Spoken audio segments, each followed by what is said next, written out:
Paano ba gamitin ng baston? Sa anong paraan? Sa anong susi? Anong aksyon?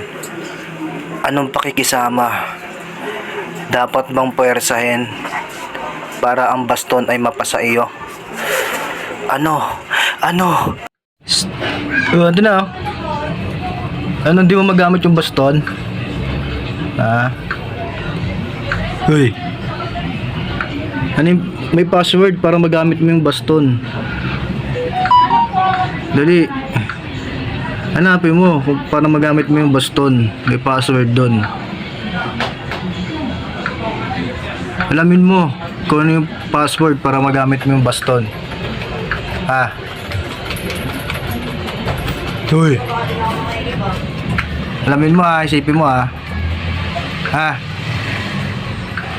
Yan.